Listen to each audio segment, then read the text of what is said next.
Hey y'all, we're back.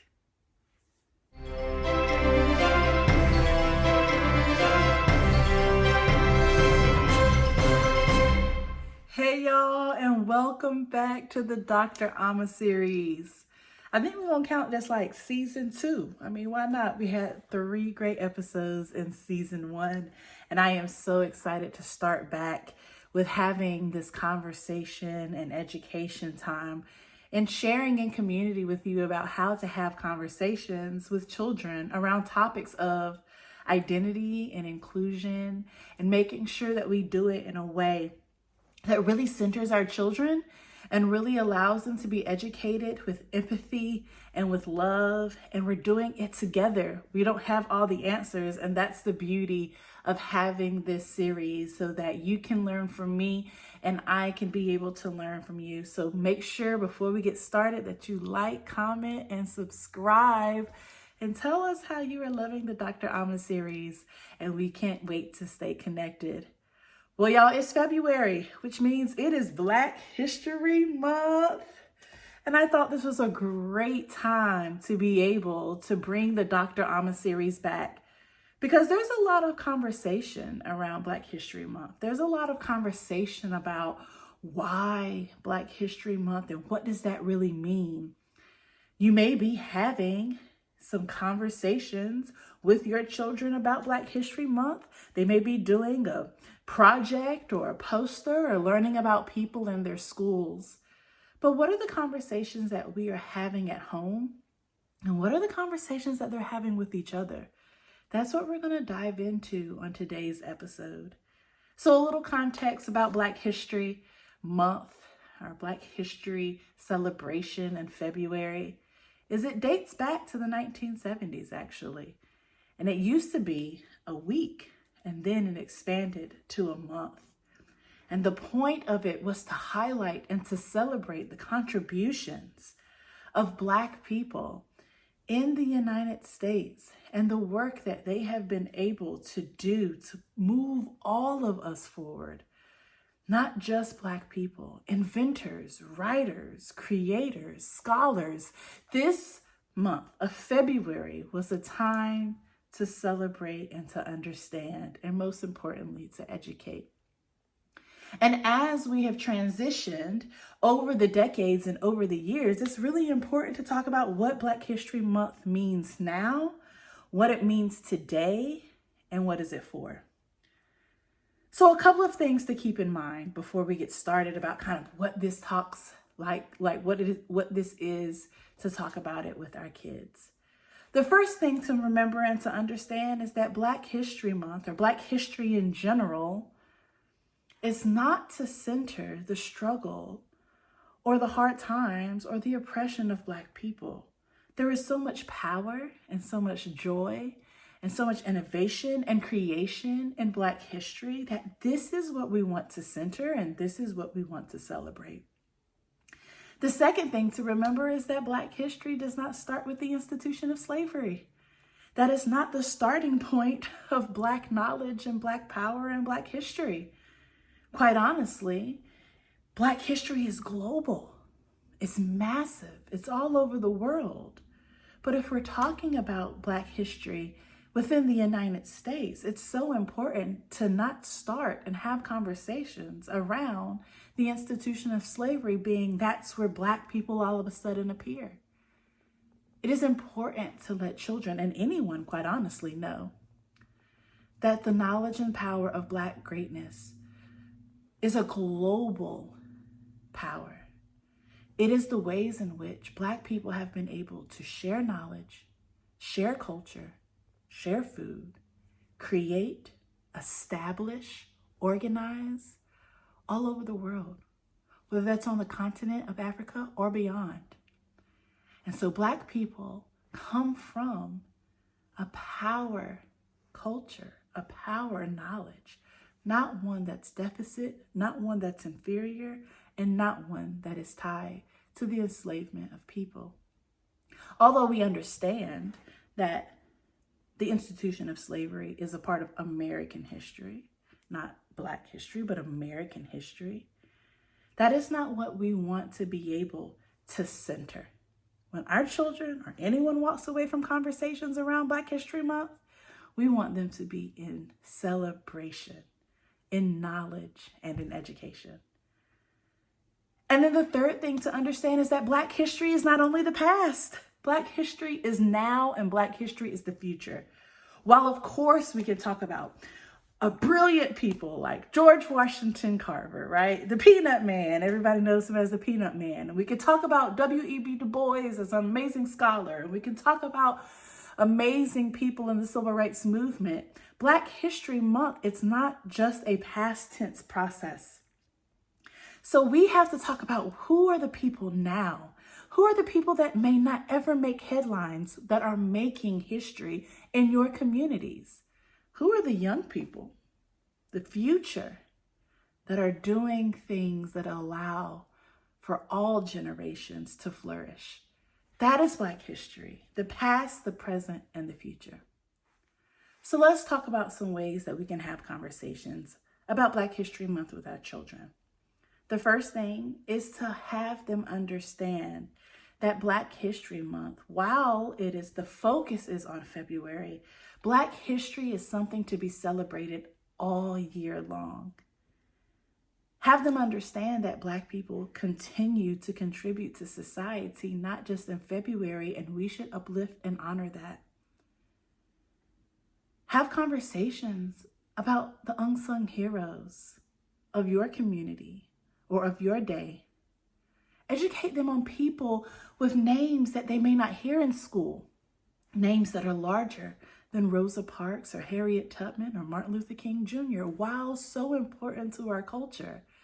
There are so many more names and so many more people locally, nationally, and globally that they can be learning about during this month. Take that time to do the research for yourself and have conversations with your children about it.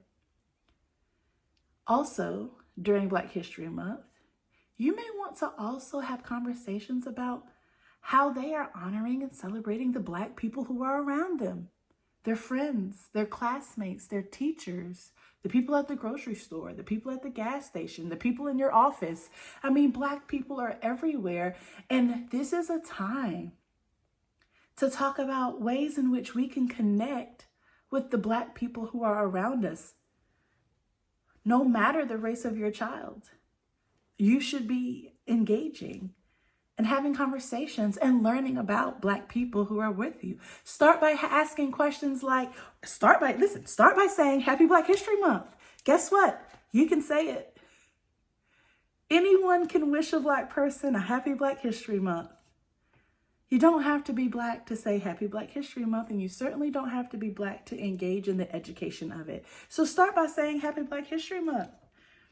You can also say, hey, what's something that you enjoy? What's something that you like? What's something that you've done or your family has done? I would love to learn more about you. And sit back and listen. Children have stories to tell.